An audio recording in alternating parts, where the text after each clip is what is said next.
In this video, we are going to practice finding the intersection between two lines in slope-intercept form.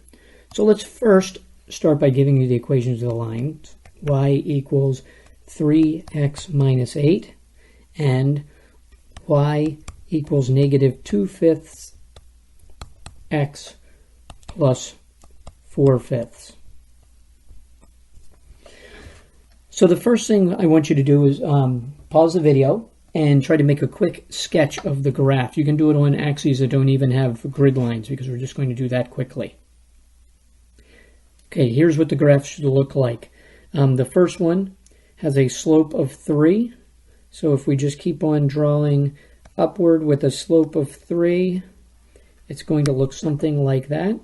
And it had the y-intercept down here at negative 8. So I started at negative 8 and just quickly sketched something that had a slope of approximately 3. The second equation has an intercept at 4/5, but its slope is downward in a 2:5 ratio. So I'll come down about 2 units and over 5. And then I'll come down about 2 more units and over 5. And that gives me a rough sketch of the second line. Why do we do that? It gives us an approximation of the answer.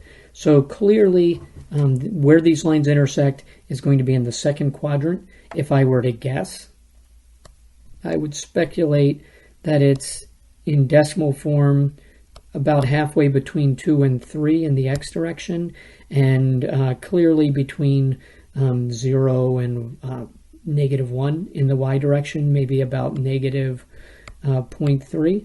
Now, this is very rough, so this is not what the answer will be, but we're expecting an answer that's somewhere around 2.5, negative 0.3. So within a couple tenths of that for our actual algebraic answer. Okay, so now work through it algebraically and come up with the solution and see if it matches the approximation. Here's my solution. We're going to start. Let me just rewrite the equations of the lines.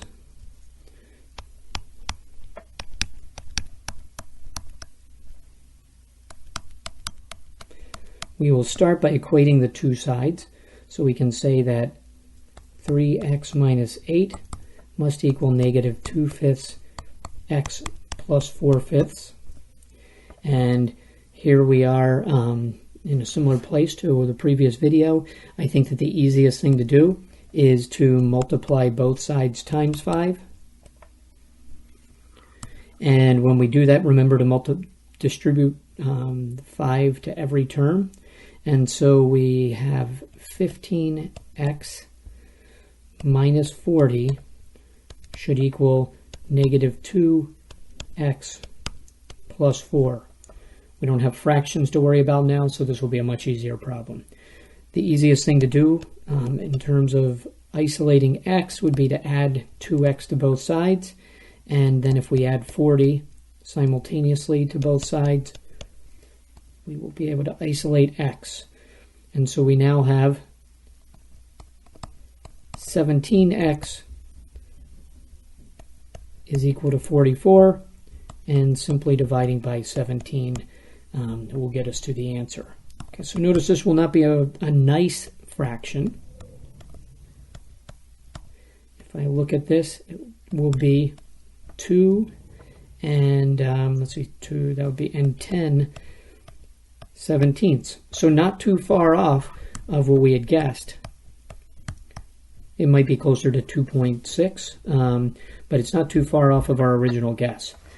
Now we can take the value that we just found for x, and we can substitute it into either of the equations for y. I would recommend substituting into the one that does not have fractions. And so we can substitute in and get 3 times, once again, use the improper fraction in order to get the answer. So we need to distribute the 3. This isn't going to be really easy, but we'll end up with 132 17ths. And now we have to multiply 8 times 17, so 80 plus 56 would be minus 136 17ths. So when it's all said and done, we get a very small answer of negative 4 17ths, which, remember, we had approximated to be a negative 0.3 originally. So this looks like it would be a good answer. So our final answer for the point of intersection, if we leave it as improper fractions, would be 44 17ths, comma, negative 4 17ths. So that is the answer to this problem. If you want to make sure that the answer is in fact correct, we haven't used the second equation a second time. You could substitute the x and y values into the second equation and prove that that you have an equality. So you could write negative 4 17ths equals negative 2/5 times 44 17ths plus 4/5, and I'll leave it to you to prove that that in fact is equal.